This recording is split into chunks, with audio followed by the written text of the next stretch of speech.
What's going on, everyone? I'm just a typical average American here today to react and continue learning about every single Canadian Prime Minister. Part 2. If you haven't seen Part 1, feel free to go check that out or stay right here where you are. But in Part 1, I gotta say, maybe the biggest thing I learned is there are so many Canadian prime ministers, especially coming from an American like me who I didn't know anything about any Canadian prime minister going into this, but I also realized that especially compared to American presidents who serve in 4-year terms, maybe 8 years if they have 2 terms, Canadian prime ministers, they're all over the place. You never know what a Canadian Prime Minister is gonna do, how long they're going to be in office. Some were in office for like 2 months, some for 20 years. It's all over the place, and all of them have very, very unique amounts of historical significance, let's say. So I'm very excited to continue this today, where JJ is going to continue explaining the second half of Canadian Prime Ministers. We're really getting very, very close to the contemporary period of time now. We're getting very close to the modern day and modern Canadian Prime Ministers, which I'm actually very, very excited to hear about. Not that the older Canadian Prime Ministers aren't relevant, but I feel like I learned a lot about Canadian history in Part 1. And in Part 2 here, I'm going to learn more about maybe the Canadian Prime Ministers that are fresh in the minds of the Canadian people who have had a lot of influence over probably policies that are in effect in Canada today, or, modern sort of governmental decision making. Like, we're getting real close to the modern day, which I'm excited for. So with that being said, let's hear about even more Canadian Prime Ministers.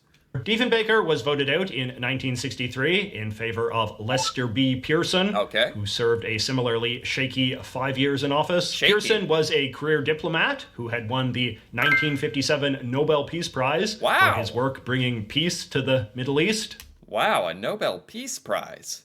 That'd be pretty cool. Like, I wouldn't mind if we had a U.S. president who won the Nobel Peace Prize. That'd make me feel pretty good, actually.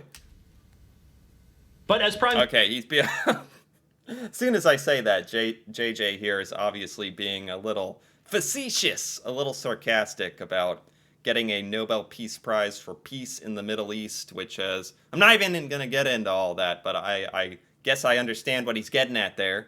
Prime Minister, he had a lot of difficulty running a competent government in some of the same ways that Diefenbaker did. In fact, the decade between 1957 and 1968 is sometimes seen as Canada's time of troubles, in which the country suffered from chronically bad government. But that said, Pearson is generally considered better than Diefenbaker.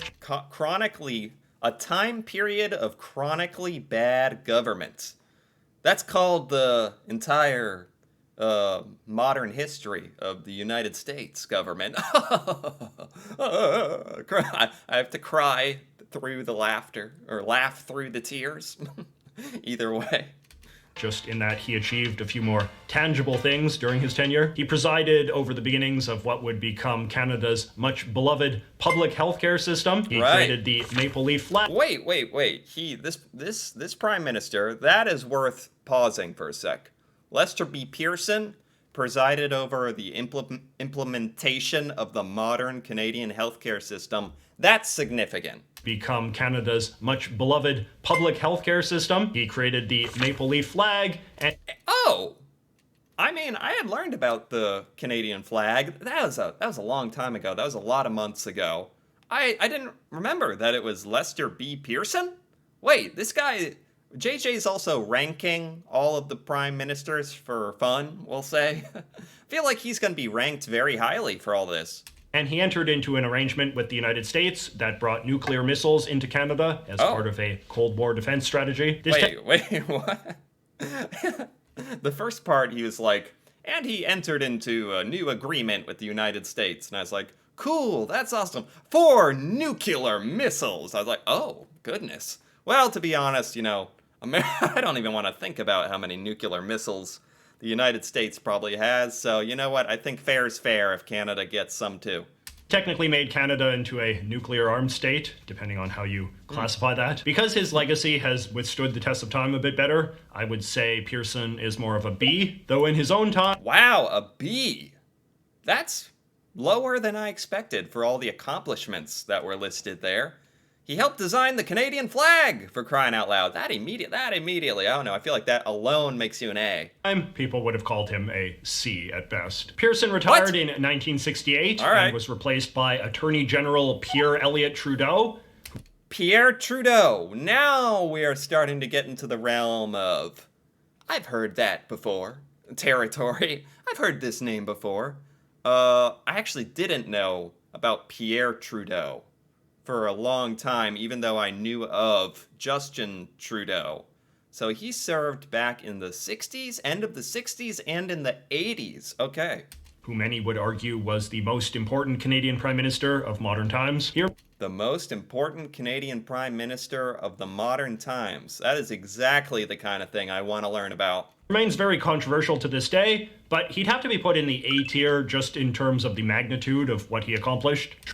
What did he accomplish? What did he accomplish? Trudeau served for nearly 15 straight years and introduced a lot of the policies that we think of as defining Canada today. Wow. This included making English and French Canada's official languages, the embrace of protectionist measures to protect certain Canadian industries from market competition, high spending on social programs, self-governance rights for the Aboriginal Canadians, increased non-European immigration, and a foreign policy that emphasized independence from U.S. leadership. Wow, is he going to be ranked the highest possible ranking? I kind of want to see these again. These are all six of these are so incredibly relevant and important to Canadian culture, modern Canadian culture, dare I say. In French, Canada's official languages, the embrace of protectionist measures to protect certain Canadian industries from market competition, high spending on social programs. High spending on social programs, awesome. Protecting the milk, protecting the milk from competition. Self-governance rights for the Aboriginal Canadians, increased non-European immigration. Increased non-European immigration. Non-European? Self-governance rights for the Aboriginal Canadians, increased non-European immigration, and a foreign policy that emphasized independence from U.S. leadership. But most significantly, his government also substantially amended the Canadian Constitution in order to entrench fundamental human rights and forbid future governments from infringing them. This was probably the single... Wow, and he was really big into human rights. Not just big into human rights, but to the point where he actually got the Canadian Constitution amended to include more human rights. That's amazing. And I wonder how difficult that is to amend the Canadian Constitution. Sounds pretty darn difficult. So that's quite a feat. Single greatest change to Canadian law and democracy since the Constitution was first adopted in 1867. And in the same way that people say John A. Macdonald was the architect of the old Canada, it is popular to say that Pierre Elliott Trudeau was the architect of the new Canada. I had no idea what Pierre Trudeau accomplished. No idea. No idea how significant he was as a prime minister. I just knew he existed, and honestly, I figured, okay, Justin Trudeau, he seems like he's being talked about all the time. He must be real relevant.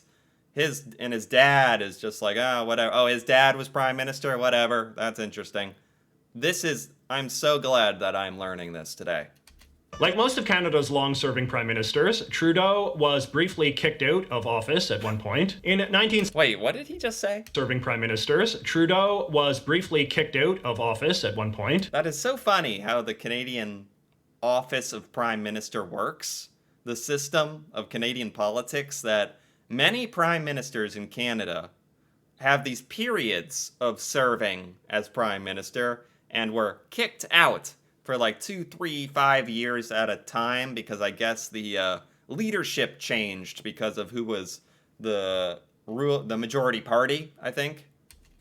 In 1979, he narrowly lost his bid for a fourth term to Joseph Clark, the young new head of the Conservative Party. The conventional wisdom on Clark is that he could have served a couple decent years as Prime Minister if he'd been a little bit better at parliamentary maneuvering. But instead, the Parliament voted no confidence in him after only 8 months in office. Wait, is that like really bad? Is that like being impeached as a US president? Like having a vote of no confidence by the Canadian Parliament? That sounds really bad. Due to breakdowns in negotiations over his budget plans. History nerds might find it interesting to know that he was the guy in charge when the famous Canadian scheme to rescue American hostages from the US Embassy in Iran went down. Who were the last three prime ministers of Canada? Trudeau, Pearson, and Diefenbaker. But that's not enough to save him, and he would have to go in the F tier. What is this? I don't know anything about this. Famous Canadian scheme to rescue American hostages from the US Embassy in Iran. Canadians tried to hatch a plan to rescue Americans from an embassy in Iran? Canadian scheme to rescue American hostages from the US Embassy in Iran. Wow. Argo? Is that the plot of Argo? Wait, how did I not know about any of this? Well, thank you, Canada. That's really amazing. Why wasn't America trying to hatch a scheme to rescue Americans? Canadians were. I'm sure we were trying, but just knowing, I don't know much about this story, but on the surface level, it sounds really, really, really great and very kind of Canada to do for us. Diefenbaker. But that's not enough to save him, and he would have to go in the F tier as well. Oh. When Pierre Elliott Trudeau finally left for good in 1984, John Turner took over. Turner was Prime Minister when I was born, so Okay. I always feel a little bit sentimental about him. He also just died relatively recently, so I guess he's gotten a bit of a nostalgia boost from that as well. Indeed. Turner had been Finance Minister under Trudeau and was considered to come from the more conservative, business-friendly faction of the Liberal Party. Somehow, I don't know if it's the way he's talking or just how he looks like a businessman. Like he looks very stern, which can, depending on how you view what a leader should be like, that can be a good thing. The Liberal Party. But once again, it all wound up being irrelevant because there was an election held on his 65th day in office, and he lost it quite resoundingly to the new Conservative boss, Brian Mulroney. Okay, I gotta figure something out. Was he a conservative? Boost from that as well. Turner had been Finance Minister, so I guess he's feel a little bit sentimental. No, he was part of the Liberal Party. Okay, I was just trying to find out if we're talking about election time in Canada. When there is when one party is Prime Minister, when the Prime Minister is Liberal, can that individual be voted out of the office of Prime Minister, the position, and another member of that party be put in their place? Or does it always, can the party leader change while that leader is the Prime Minister? Can it go from one Liberal to another? Or does it always switch between Canadian political parties and whoever the leader of that political party is? Like if it was a Liberal Prime Minister, if there is a change of the office, it is going to be a Conservative Prime Minister. Nostalgia boost and the more... I have no idea. I have no idea. I'm just thinking out loud.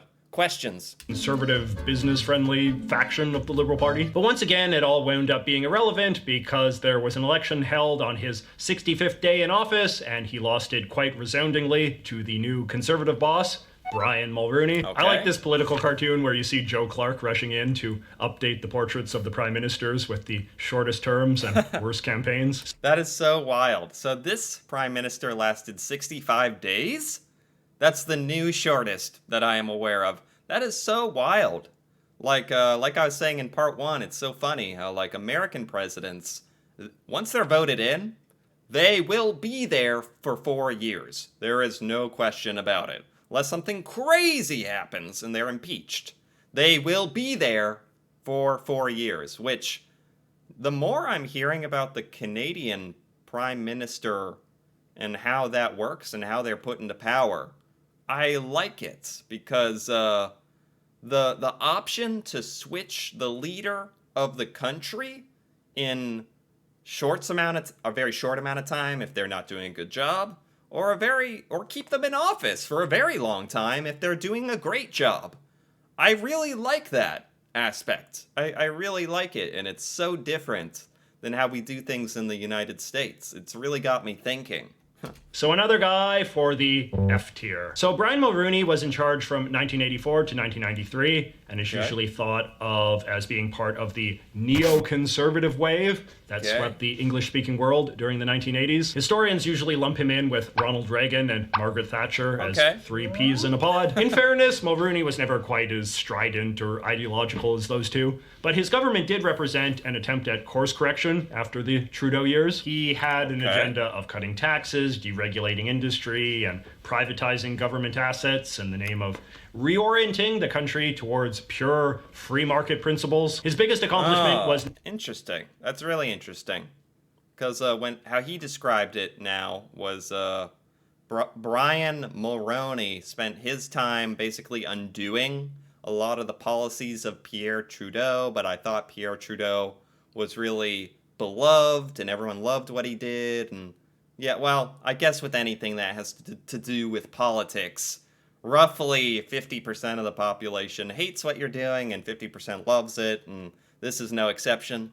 Negotiating free trade with the United States, which helped usher in a new era of economic integration across North America. I would say Mulroney is a B prime minister because his economic policy... I don't know. I have no idea if he was a good prime minister or not. I just like it when the United States is referenced in kind of a positive way. Policies, although very controversial at the time, are more or less mainstream today. Like Trudeau, he also tried to dramatically change the Canadian Constitution near the end, and his failure to do so prevented him from leaving a more dramatic legacy. Mulroney resigned... I wonder how he wanted to alter the Canadian Constitution.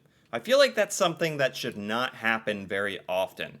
And it did not happen for him, so it is difficult to do. I wonder what it was. In 1993, and to replace him, the Conservatives turned to Kim Campbell, a junior minister, only serving her first term in Parliament. But in a now familiar story, an election was held... Wait, she was serving her first term in Parliament and became the Prime Minister of Canada? Is that possible? Just a few weeks after she was sworn in, and she was defeated in a massive landslide. So another F. Some have argued that Campbell might be the single worst, or at least most irrelevant prime minister in Canadian history, simply because all of these other Fs at least had relatively important political careers before or after serving as PM, unlike her. If you want to learn more, I have a whole other award-winning video about Kim... Oh gosh, Canada's worst prime minister. Okay. Campbell as well. So in 1993, the Liberals were elected back to power under Jean Chrétien. Chrétien was a... Okay, so we're getting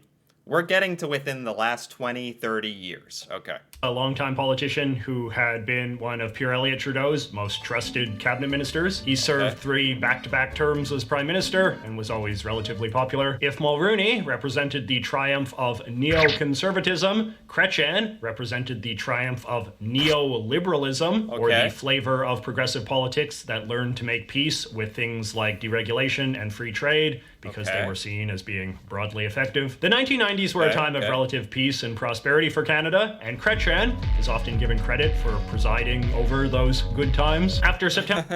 It sure is nice when you happen to be a president or a prime minister who happens to be in power during a time of just prosperity. Like exactly the same, like America in the 90s. Like no one had nothing bad. Like everything was just great. Everyone like looks back and it's like, it was so great. Everything stinks now. And it's like, it'd be nice to have been the leader during those times. September 11th, 2001, Chrétien pledged to be an ally in the US-led War on Terror and committed Canadian troops to fight Islamist radicals in Afghanistan. Yeah, that's it. See, this is important as well, like to emphasize Canada's role in helping the United States during some of this, the War on Terror and all that I'm familiar with. Like it wasn't emphasized enough in American media. Like that other countries like Canada were helping us. Whereas that's like a huge deal and it was never mentioned. for what would wind up being the country's longest ever war. Near the end of his third term, foreign policy controversies consumed more of his time and attention, but I would say overall, he is probably mostly considered a B-tier prime minister. Okay. When Chrétien retired in 2003, he was replaced by Paul Martin. Oh, that's how you can go from one party leader to another in the same party. If they retire, if they're the prime minister and they just retire, then it would go from one liberal to another. I think I understand this a bit. Okay. This is 2003, 20 years ago.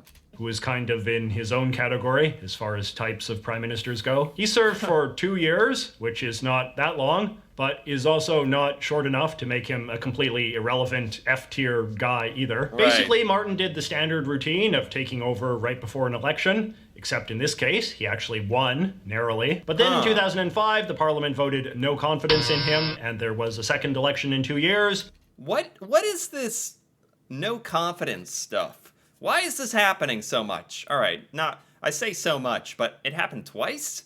Parliament's just like, nah, not this guy. No confidence. It's like, it makes me really wonder what that means.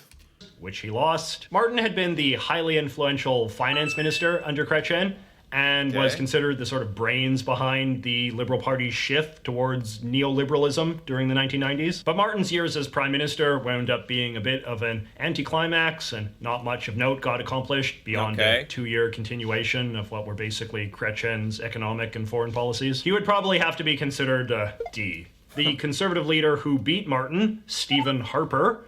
Okay, Stephen Harper.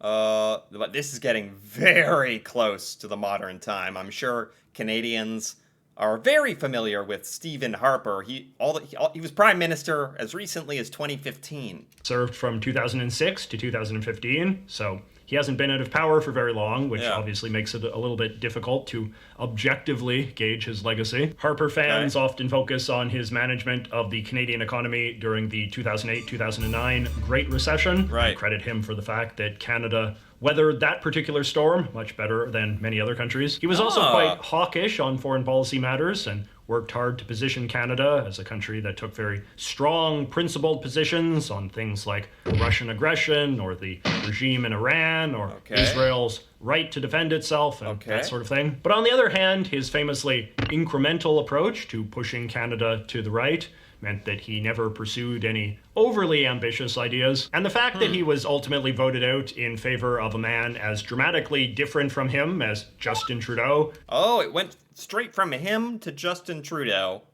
And apparently they are like polar opposites. So were people just not very happy with Stephen Harper by the end of his career to vote in like the complete opposite of him? Certainly seems like a repudiation of his legacy in a way that, say, the Mulroney to Chrétien transition did not. So I think it would probably... Wait, Justin Trudeau has been in office since 2015 for 8 years. Wow. I still can't get over how long Canadian prime ministers get to be prime minister. Is there a limit, actually? What? This just opens up a whole lot of questions.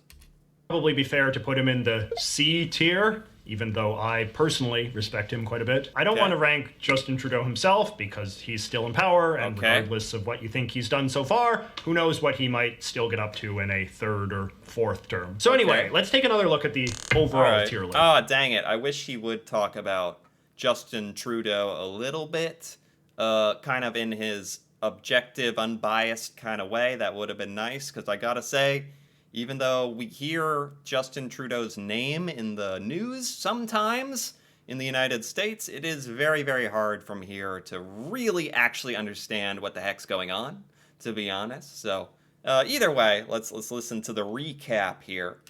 I would say Canada is a pretty unusual country in terms of the sharp division we have when it comes to our leaders. They tend to either hang around for a very long time and be broadly successful, or only serve for an incredibly short time and accomplish basically nothing. You know, I don't mind that. That's a fascinating phenomenon to me, and a very, very cool aspect of how Canadian politics is structured. That is fascinating, how if you don't like what the Prime Minister is doing, they're out of there, quickly. No harm done, maybe, or in a perfect world. And if you like what they're doing, heck, keep them there for 22 years while you're at it.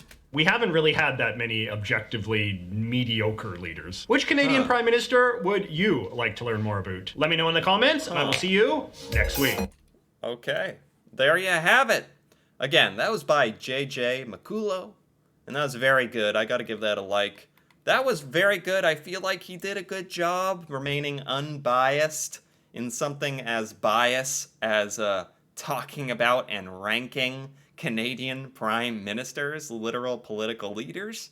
I think he did a good job really sticking and emphasizing the history and accomplishments of them all, which really, I don't know, it was a lot. It taught me a whole lot. I went from knowing nothing about Canadian prime ministers to like a ton. We'll see what information actually sticks in my brain, but one thing's for sure, I enjoyed this a lot. It's very interesting. Like here in the United States, we really, as a culture, do not care what is going on in politics in other parts of the world. We do not care at all. We hardly know how any other political systems work. That's why it was a little exciting for me to actually learn about Canadian politics a bit and the system of voting. So, I don't know, it's just so enjoyable to actually see another perspective, another history. It's all brand new to me, and it's very fun. So I liked this a lot. Anyway, if you enjoyed this as well, feel free to give this video a like or leave a comment, perhaps with your thoughts on past Canadian prime ministers. Dare I open that box of worms? And if you're interested in more videos like this, me reacting to Canada and Canadian culture, feel free to subscribe for more. And until then, thanks for watching, and see you next time.